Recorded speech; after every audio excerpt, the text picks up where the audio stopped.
As you've been watching these lectures, I'm sure you've realised that I and my colleagues from University of Michigan and Vanderbilt and Duke are highly privileged teachers, among the most privileged teachers in the world. We don't have a burdensome teaching load, but generally just give 2 courses per semester. Our students come to us through a competitive admissions process, and they're far above average in ability and usually in motivation too. We work in places with a highly favourable teacher-to-student ratio. We're capable of giving quite a lot of individual attention to students who seek it out. We have first-rate facilities, good support staff, and very often the help of obliging teaching assistants who are themselves aspiring professors who are going to go on to eventually replace us and help us in the workplace, in the professoriate.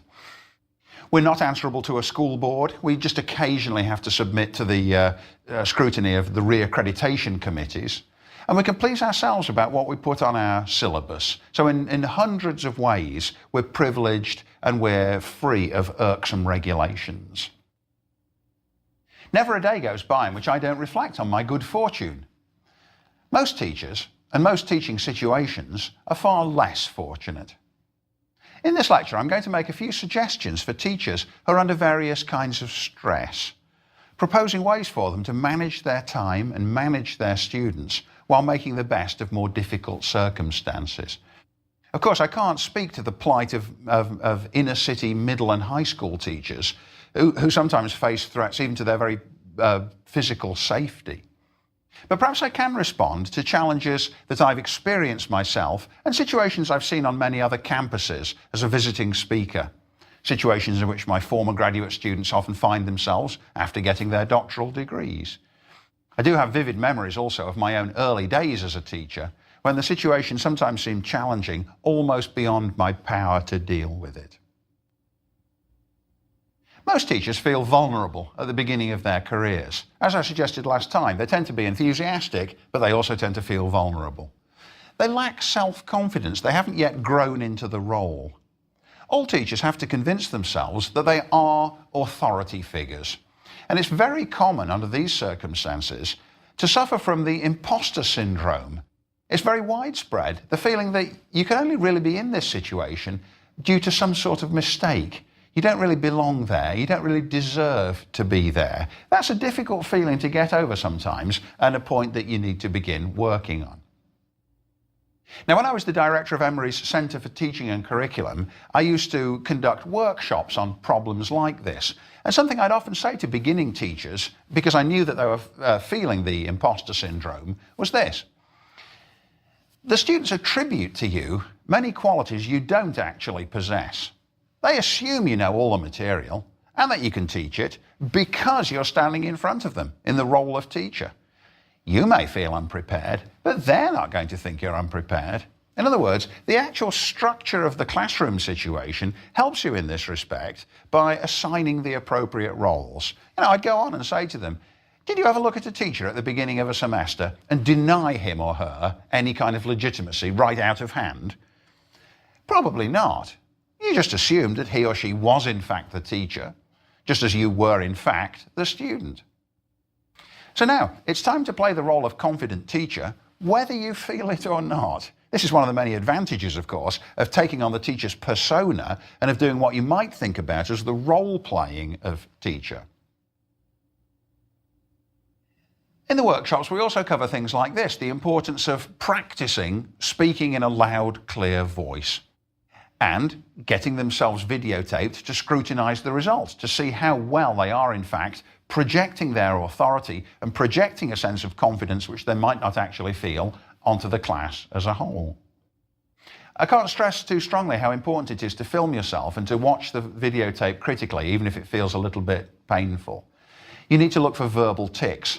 I've mentioned this before. Saying like constantly, it's very easy to pick that up from the undergraduates. To be saying, you know, or sort of. The kinds of things we did in the lecture on student presentations, you need to be doing that in respect to yourself as well. Make sure that you're actually speaking in full sentences.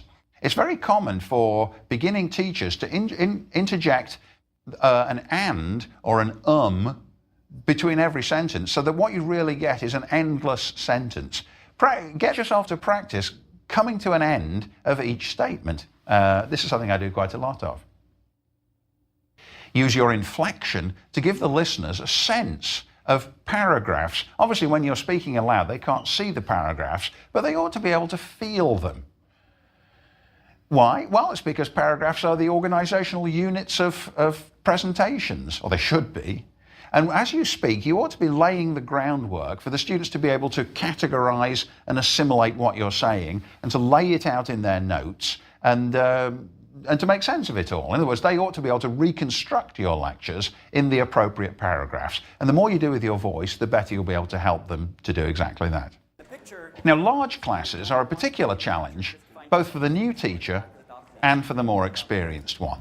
One reason is that it's harder to get the students engaged, and it's harder to construct the kind of interactive environment that we know students respond to so well.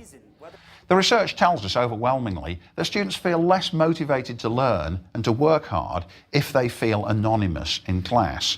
Even though sometimes they appear to be seeking anonymity, as they seek it, they're harming their own opportunities for good learning. And so what we've got to do as teachers is benevolently overcome the temptation they feel to hide themselves. Now, students whose teachers have created a sense of community in the classroom will not only pay more attention, they'll also participate more and perform better, no matter how big or small the class might be. And so this is one of the goals that you should be thinking about and doing what you can to cultivate. If possible, if the geography of the room allows it, you should actually try moving through the classroom as you speak. This accomplishes several things. First of all, it means that you can look people in the eye, even if they sat themselves about as far away from you as they possibly could. It means you can move up to people and then call on them by name. And as I've mentioned earlier, you should be photographing them, learning their names, quickly getting a sense of who you've got, even if there's a lot of people in the class. All these things do a lot to promote the sense that it isn't just a bunch of people, it's a community. Now, if there's enough space in the room, you can actually experiment with seating. For example, you might try seating people in alternate rows so that you can walk up and down between the rows to make it easier to bring you closer to all the people in the class. That also has, of course, the highly desirable effect of showing the students that you're noticing their behavior. Let the students who arrive late know that you've noticed and that you disapprove of it. If you've got rules against eating, enforce the rules, not simply by saying it from the distance, but by walking up to the person who's doing it. You've usually only got to do that once because the person who's rebuked like that feels embarrassed and won't do it again. All these things will help them to focus on the task at hand and will enhance the feeling that this is the special place, the special time and place. It's always a good idea to think about room management. Before any semester begins, I always go to look at the room in which I'm going to be teaching, and you should too. Make sure that there are as many chairs in the room as there are people registered for the class.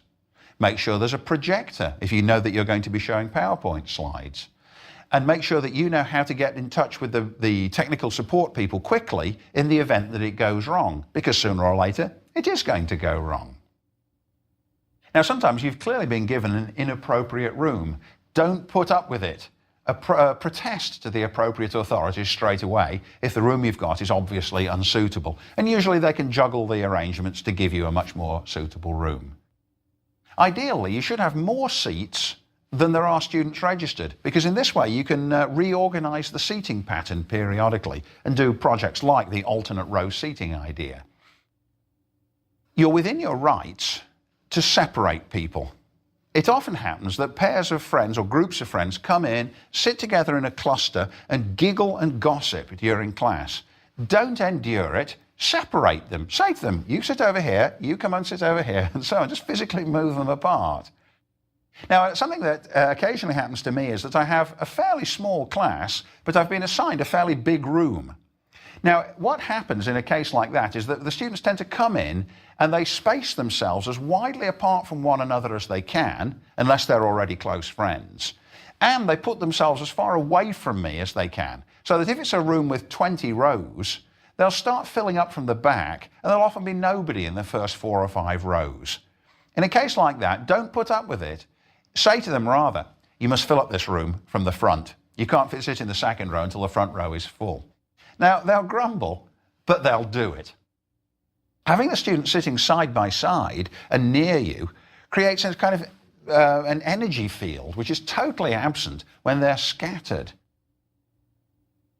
If you have the condition where you've got 4 times as many seats as there are students, group them just in one quarter of the room, have them sit right next to each other, all in a block. It's even useful sometimes to make people move chairs. I've noticed that students are incredibly possessive and proprietorial. Sometimes, just as a matter of interest, they say, right, you all got to sit somewhere differently today from where you sat last time. And they don't want to. Having once taken a seat, they'll always take the same seat again unless you specify. And sometimes very grumpily, they'll just move one place, but they don't really want to. Here's another thing to keep in mind always, whatever the seating arrangements might be. After you've been lecturing, for example, for 20 minutes, you've got to give them a break. Let them stand up and stretch. You can actually say, let's stretch. Or you can maybe break into groups of 2 to discuss a question for a moment. Or I've got a colleague in the religion department. He teaches Far Eastern religion, and he has his group do a Tai Chi exercise. And they actually go through some highly stylized motions together as a way of taking a breath in the middle of the class. Now, it's a strange thing, but it's true, that most college teachers have not been formally trained in teaching. It's a very, very strange and bizarre anomaly that today's college-level teachers are not taught how to do it. They're expected merely to pick it up as they're going along.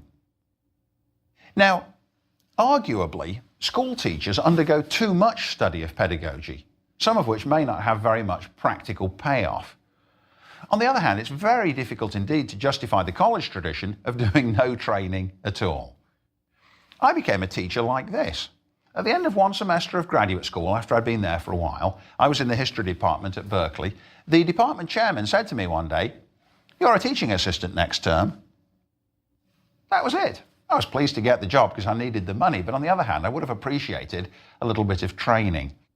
Now, I and several of my fellow graduate students who'd been told the same things all felt thoroughly unequal to this task. We wanted some help. And so we asked 3 of the senior professors in the history department at Berkeley to give us a workshop, to help us get started. And my memory of this workshop is ineradicable because they were so bad at it. The first one, who was a prominent historian, said something like this: "Now, it's very important as a teacher to be confident." He actually pressed himself up against the board and was so visibly anxious that he was perfectly failing to fulfill his suggestion. The second one, also a famous historian in those days, said something like this: "Now, I think the most important thing of all is never to be condescending." And he said it in the haughtiest way you can possibly imagine. And the third one, a very prominent scholar, said, "I don't really like teaching. Usually, I turn on the slide projector and I stand at the back beside the projector and just talk from there." Anyway, there we are, the 3 of them. They remain perfect role models of what not to do. But all 3 of them were experienced faculty members, distinguished scholars at one of the top 5 graduate schools in the entire nation. Well, with that training under my belt, which had been useless and had lasted about an hour, I then taught 2 sections. And I was the teaching assistant in a huge intro class. It had about 800 students in it. It was a famous class in those days, taught by Leon Litwack with a great battery of teaching assistants. And it was broken up from the 800 into groups of 20 for the study of assigned books. And I had to make it up as I went along. I made all the usual mistakes. I aimed far too high intellectually, forgetting that these people weren't graduate students too, and that many of them were beginners. I made impossibly learned references that they couldn't understand. I'd say to students, "Now, what does Cassius say to Brutus under these circumstances?" And they'd give me a completely blank look, making it clear that they didn't know that Cassius and Brutus were Shakespearean characters. I went far too fast because I assumed they knew things they didn't know, and I graded much too harshly. I was so astonished by the badness of their writing that I wanted to give nearly all Fs on the first assignment and had to be coaxed out of that rather harsh position. Well, I've been piecing together a teaching style of my own ever since. But Like nearly all college faculty members, I'm essentially self-taught. I've read quite a lot about teaching and I've written some about teaching, but I've never really been formally subjected to instruction in being a teacher. I try to make sure that my own graduate students won't go out into the world in the same helpless condition in which I was when my own teaching career began. All the professors we interviewed for this course remarked on this very, very strange situation, and all but one of them described the radical lack of preparation they had had before they became college teachers. When I first started as a teacher, I didn't think I'd do any more teaching than anyone who was an academic professor, and that would mean a couple of lectures a year. And instead, I was faced with a whole semester course, and something incredible happened that made me be committed to teaching. I was barely ahead of the students, doing the lectures the night before and showing up and trying to reorganize the course and think about what medical students really needed to know. And about 1 month into the course, I walked in and I looked up at the room and I looked at the students looking at me, and I realized how important they had become to me. I had essentially no training as a teacher, and I would say this is the norm, certainly in the physics community. We are trained as researchers throughout graduate school. That's the focus, and then you do postdocs, which are also intensively research focused, and finally you get this position as a assistant professor, and you're assigned to a classroom. I would say at the level of high school and below, there's too much emphasis on the process and not enough sometimes education on the substance of the various disciplines they're teaching.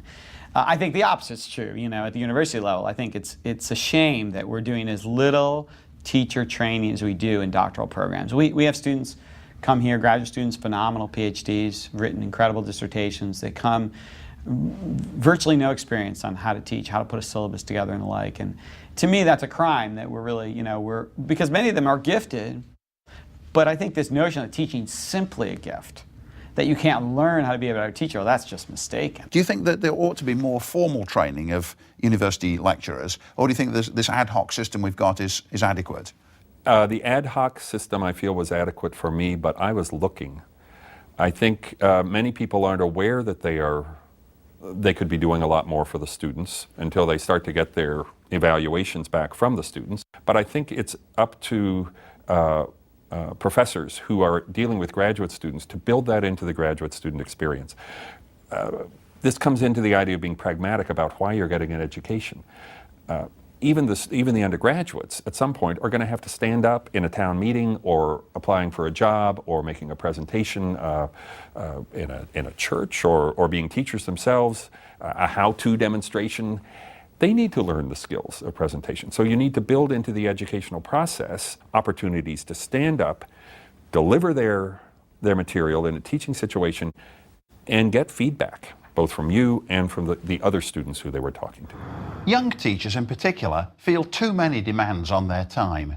They often have to teach too many courses straight away and have to publish their research if they're going to get tenure. And they have to be cooperative colleagues in their departments, which means they've got to serve on committees and take on minor administrative roles. Increasingly common these days is the academic gypsy. This is the person who teaches 5 or 6 courses at several different campuses all at the same time, each course for just a lump sum, which is usually very low, with no benefits and no job security. Once you get into that situation, it's very hard to get out of it again, because you never get the time to publish your own work and get a foot on the ladder of the tenure track and of more solid employment. You can imagine that teaching turns quickly from a pleasure into a burden if you're required to teach too many courses or too many students. It's equally true that many colleges outside the elite circle to which I belong impose a load of 4 courses per semester. In those cases, good time management's absolutely imperative. You have to do as much as you can towards each of the 4 courses, and you've got to apportion your time equally among them. When you've done as much as the time allows on course A, you've got to be able to move along to course B, and you've got to learn how to learn and, for example, write lectures quickly. In a condition like that, the first time around, give frequent short answer tests, which are much easier to grade quickly, rather than assigning research papers, which take far more time to grade. if you bear in mind that your goals are to keep it simple, but to measure both how well your students are learning and how well you're teaching, you'll be able to devise some manageable tools for assessment that don't eat up precious time in grading, at least right at the beginning. Usually your first year in the job is the most demanding of your entire career. Once you've written your lectures once, and then you're delivering them again in the second year and simply tinkering with them rather than starting from scratch, then that's the time to introduce longer writing assignments and to develop more rigorous assessment standards. Now, if you become a teacher at a small college campus, and there are many small colleges, more small ones than big ones, you very often have to work a long way outside of your field of expertise. If, for example, one of my graduate students, this often happens, one of my graduate students will be hired by a college where he or she is one of just two or three history professors, then straight away they've got to teach courses on a lot of subjects they know nothing about. The chairman will say, well, we need you to do the ancient Rome class. Oh, and Chinese history. Oh, yes, and can you do the Latin American survey as well next term? In cases like that, they're suddenly confronting a lot of difficulties straight away. They respond, very sensibly, by reading basic narratives in each of those areas and beginning to write lectures. Now, even more than their students, these are teachers who mustn't procrastinate. In the vacation immediately preceding your first semester at a new job, you've got to be writing those lectures and telling yourself, right, I've got to do at least one per day, and I've got to keep doing it day after day, so that when I arrive at the campus and start working, I've already got half of them under my belt, something like that. It can be done, but here, as in every area of life, procrastination's the great enemy. Now, every teacher comes across students who are having difficulties. Some students find adaptation to the culture of the school or the college very difficult, and that causes you as their teacher some added problems. Students from families with no experience of college often find adaptation difficult because they're suddenly being expected to do such a lot of reading and writing and sustained concentration. Even though we now have policies called No Child Left Behind, the reality is that school isn't for everybody, and college certainly isn't for everybody. Sometimes it's necessary for you as a teacher to flunk students, even if they'll have to leave college because of it. This is one of those many times when you've got to take on the persona of teacher and be what looks like hard-hearted, because it's better to be honest than to let yourself or them live in a fool's paradise. If their literacy or numeracy are clearly deficient and they can't do the work that the course requires, you've got to direct them to the available counselling and remediation services. And sometimes you do, in fact, have to fail them out of school altogether. What you mustn't do is adopt a different grading standard for your most troubled or floundering students so that they can keep going, even though they can't do the work. That's really intellectually dishonest. Another special problem is the question of foreign students who find it difficult to adapt to American assumptions and expectations. At Emory, where I work, we have many students who come from Korea. Emory's got a strong link with Korea. Often they're intellectually extremely gifted and have a brilliant grasp of written English, but they can hardly ever speak idiomatic English well enough to join in the back and forth of conversation. And of course that creates special difficulties for them. And what's more, they've been brought up in a society which is very hierarchical, much more so than America, when they're unaccustomed to the ambiguities which we encourage, and they're unaccustomed to the conversational give and take, which is central to seminar teaching. To them, teachers are remote, high-status figures, and education tends to be apodictic, once and for all, and definite. So it's particularly necessary under these circumstances to explain carefully your policies about participation and grading, and to talk in office hours with students who don't want to join in, so that you can acclimatise them to this new way of life. We want them to speak. They feel that to speak would be disrespectful. That's an obstacle you've got to get over. And of course, non-native English speakers create a special grading dilemma. Should you grade them to the same standards? If you do, aren't they certain to fail? Again, this is an area where you sometimes have to temper justice with mercy without relaxing your standards altogether. Now, it's important as a teacher to be realistic about some students' propensity for laziness, procrastination, absenteeism, and cheating. But at the same time, you mustn't let your knowledge of those things make you jaded or cynical. Don't blame yourself for occasional outbreaks of student mendacity. It's very easy in the early days of a teaching career to have exaggerated hopes about your ability to change students' lives. Sometimes you will change them, but only those who are open to change. And in the nature of things, you're not going to succeed with everybody. Some students simply aren't willing to do the necessary hard work, and you mustn't take the blame for their deficiencies. This is one of the reasons why you must keep your distance. You must give fair warning of disciplinary action. You must decide ahead of time whether you're going to give extensions for writing assignments, whether you're going to permit rewrites to students with poor grades on their papers, and whether you're going to offer extra credit. This is itself a highly contentious area. Some students who are doing badly say, can I go and listen to this concert and write a review of it for extra credit? Well, you've got to decide whether you're going to say yes to that. And again, you need to know what your policy is before the question arises. If you're going to offer it to one, you must offer it to all. You mustn't let it be an escape hatch for the people who are otherwise doing much worse. So here's the balancing act. Don't ever assume that students are bad, but beware of attributing to them fine qualities that not all of them possess. In fact, the longer you spend with students, the more you become aware of the infinite variability of human nature. There are all gradations among the students you meet, some of the most lovely and some of the most dreadful too. When I'm preparing my syllabus, I often think of the importance of deterrence policy, in the foreign policy of deterrence. Sound menacing, because if you sound menacing, the chances are that the students won't risk doing the things that you don't want them to do. Now, of course, some certain subjects are very difficult, and they impose a special duty and they create a problem for teachers which they have to work with right from the beginning. Of no subject is that truer than with mathematics and the problem of math anxiety, which is very acute for many students. So by the sound of it, dealing with math anxiety is a central issue for you. Oh, yeah, it's huge. It's huge. Yeah. You have to really, and you'll see that when I teach. Before a math slide comes up, I sometimes will say, okay, now just relax. We're going to put some math up here. It's going to be okay. Some of them get afraid on the quantitative skills end of it, whether it's because they don't have a strong enough math background, or some of them, they just have this knee-jerk sort of negative reaction. They get worried whenever the math starts coming out, right?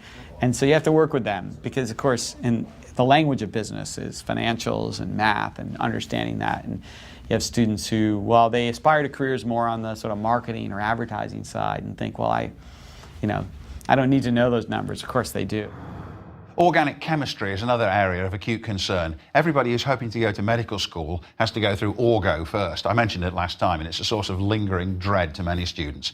So, of course, they express particular gratitude to teachers who've found a way to help them through it. By the sound of it, there's something intrinsically very difficult about organic chemistry. Was that simply inevitable, or was there something the professor might have been able to do to make it more accessible? I think it's inevitable, but I think that Dr. Weinschenk, who I have, is making it accessible now to us. At the beginning, we were all kind of walking around in a cloud, not unsure of what was going on, but he slowly removed the cloud, and he's making things clearer for us. And you should always remember that what was easy or relatively easy for you is difficult for others. Finally, think about this. Teaching isn't for everybody. Ask yourself periodically whether you want to carry on with it. The pay's usually quite low, and the hours are usually quite long, especially compared with all the other learned professions. You've probably got if you became a teacher and your friend became a lawyer, I'm sure you're struck by the disparity of salaries, which tends to keep getting larger. It's only worth being a teacher if you like doing it, because most of the gratification comes from the work itself. It's got to be vocational rather than just a job, or else you'll come to dislike it, and then so will the students. There's no discredit in giving up if you realize that you simply just don't have the temperament. Let me summarize from this lecture now. Teaching's always challenging, most of all when you're a beginner. You should begin by working on developing a teaching persona that will enable you to play the role whether you feel ready for it or not, and even if you find it hard to shake the imposter feeling. Discipline yourself to work very hard, especially in the first years, but be realistic. If you're teaching a lot of courses, apportion your time and have manageable expectations of yourself. Sometimes you'll come into conflict with students, usually over their failure to keep up with the work, or because they've cheated, or because they've complained about your grading, or because there's some kind of special cultural problem. Never let it become personal. These are professional issues, and they have to be dealt with in a professional way. Remember that befriending students breaches the professional distance that protects you when trouble arises. Remember that even a large class needs to have a feeling of community. Be inventive about ways to get to know your students and to get them to know one another. And then finally, reflect on your life as a teacher periodically to ensure that you still feel it as a vocation and not merely just as work. Next time I'm going to move on to say a word about creativity and innovation in teaching.